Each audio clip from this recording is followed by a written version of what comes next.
Welcome back. Bitcoin has been soaring toward $10,000 per coin milestone. The cryptocurrency has more than doubled its value just since October. Joining us right now is Pantera Capital CEO and founder Dan Morehead. Founded in 2003, Pantera Capital is the first U.S. Bitcoin investment firm and one of the largest institutional owners of cryptocurrencies. Actually started in 2003 or 2013?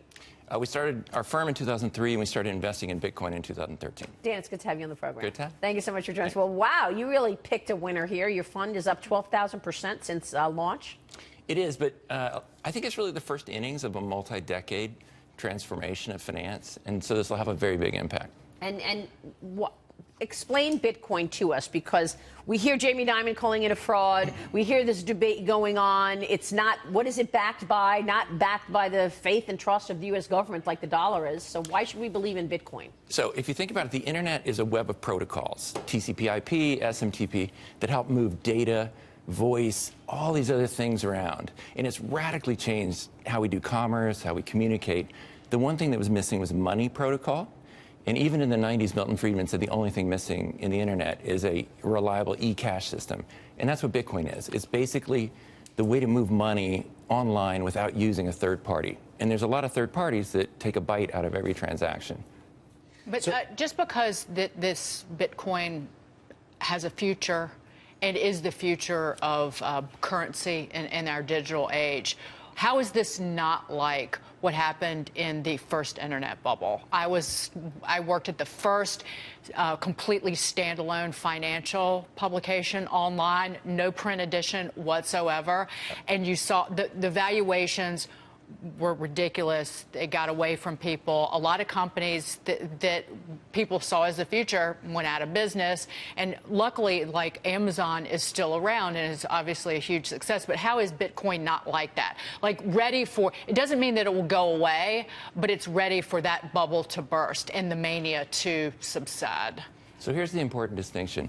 In the internet, if you were prescient enough in the early 90s to say this internet thing is going to be big, I want to buy a chunk of the internet, you couldn't buy a piece of TCP/IP or SMTP. You had to give your money to the sock puppet and hoped he could figure out logistics, right? Here you can actually buy a chunk of the protocol. There's 21 million shares of Bitcoin. You can own the protocol itself. And we've seen it in practice. We have a venture fund and we have a protocol fund, our Bitcoin fund. Our venture funds are up 5 or 10x, which in the real world would be knocking the cover off the ball and people would be psyched. But our Bitcoin fund's up 120x. It's massively outperforming because it's the protocols that have the value. You can own a chunk of Bitcoin. But just because you can own a chunk of the protocol does not prevent people from speculating on it just to speculate and not knowing that and not buying Bitcoin for that reason. Oh, sure. People are speculating, and it could be down 25% tomorrow. I'm not. Right. It's up 900% this year. Oh, yeah, it's very volatile. But why is it Bitcoin? Why is Bitcoin the answer to this? I mean, maybe there's a different cryptocurrency. Why Bitcoin? Because there are other cryptocurrencies and ways to move money around online. Yeah. So decades of experiments in cryptocurrencies were attempted. Bitcoin's the first one to get it right. And once it got it right, it's really just open source software. And so there's been 1,000 copies of Bitcoin. There's altcoins called Lite Coin and Feather Coin and all these coins.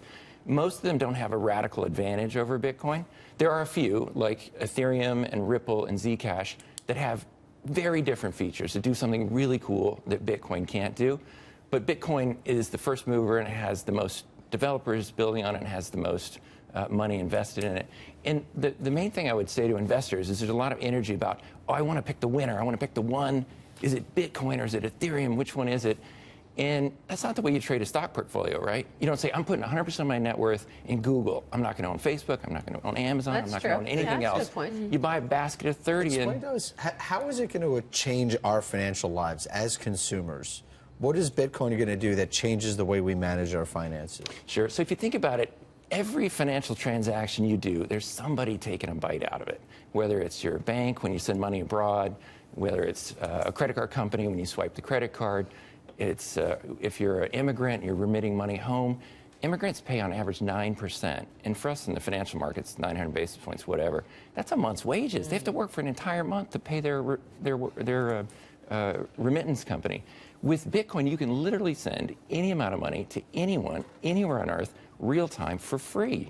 That's pretty disruptive. Look, you worked at Tiger. You've seen market moves up and down your entire career. Would you put new money to work in Bitcoin today after it doubled since October? Yes, and I think the way to think about it, it's like venture capital investing with a real-time price feed.